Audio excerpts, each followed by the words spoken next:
Hi there folks, Joel Self, Outdoor Instructor here. Welcome back to the YouTube channel. In today's video we're going to be talking about abseiling because we've finally been able to get out to a local crag. Now here we've got a setup that some of you may recognise, but just in case you're not familiar with abseiling, we're going to go through it. Here I've got a belay plate clipped directly to my harness using the belay loop, and below that I have a prusik attached to my leg loop using a carabiner.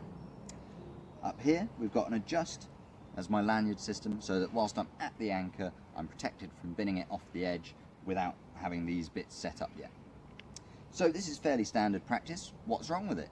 Well, as you can see here, the prusik in this case is actually butting up against my belay device, which could cause it to release even when under load, and I might suddenly be hurtling through the air towards the ground. Certainly a situation I'd rather avoid. Another issue is that not all harnesses are set up so that you can safely clip into the leg loop. Some harnesses actually have an extra loop built into them so that you can clip to the leg loops. So you need to know all about your gear and know what setup's going to be most appropriate for you, where you are, and the style of climbing you're doing. Now we're going to make some changes to this setup because I want to be more efficient with my gear and have a safer overall setup. So we've stripped that setup out, and now we're going to have a look at building up our new one. However, I mentioned that we didn't necessarily want to be using the Connect Adjust, and although I think it's a brilliant tool, there are times where we might not want to be carrying the extra weight out with us, or we may not want to have that dedicated tool that sometimes can get in the way with other bits on our harness. So what I'm going to do is utilise a 120 sling. I'm going to find the sewn bit of the sling and get that sat right up against the carabiner so it's out of my way with everything I'm doing. Taking the opposite end, pass that through my belay loop, and then the carabiner end through that. Now, as I mentioned, we're going to be using this as an alternative to the Connect Adjust, but this is not an adjustable lanyard. So there's some considerations we're going to need to make there, in that we're going to have to put some knots in this sling. I'm going to do one a few inches away from my harness, about 6 inches. That's going to be the one that my belay device gets attached to. So I'm just going to pop an overhand in there, nice neat knot.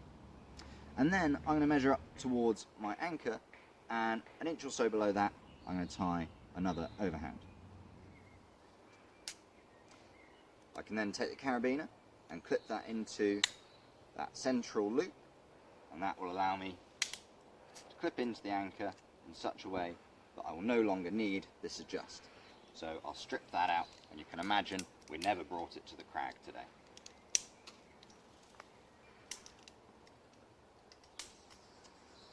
So now that we've got our new lanyard set up, we're ready to start thinking about the belay device. Now I'm going to be popping my belay device into this leg of our sling. So we can clip into there, and I'm then going to thread my belay device onto the rope as I normally would. So get some slack, and we've set that up. We'll snug it up nice and high, screw it all up closed. That's that side of things done. And now all we have to address is the prusik. Now previously the prusik was butting up against the belay device, so it's crucial that we avoid that with this new setup. So I'm going to take my prusik off of my leg loop, and instead I'm going to pop that onto my belay loop, and we'll close the carabiner up there too. Not only has this taken the prusik away from my leg and it's keeping it away from the belay device, but it's also put it in a position where I can utilise it with either hand. So when I'm part way down the climb, if I need to switch hands for whatever reason, maybe I've got to flick the rope off of a ledge, then instead of having this stuck down on this leg loop, I can bring the rope to the other side of me, and the prusik is not going to stop that.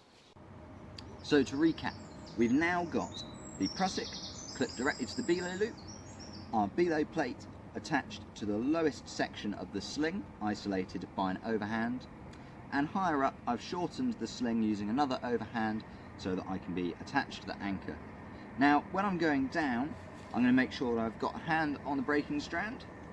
Now, unclip my new cow's tail that I've got here, and I can either clip that back to my belay loop I can clip it off to a gear loop if it's long enough, or I could just leave it hanging.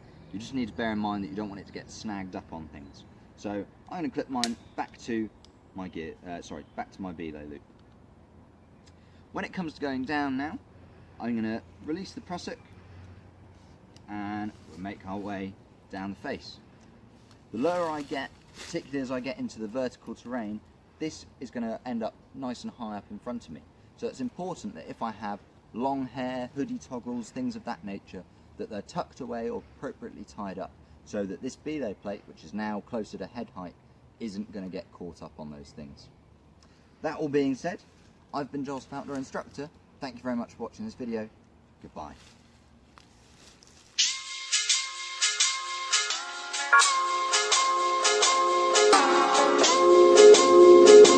Bye.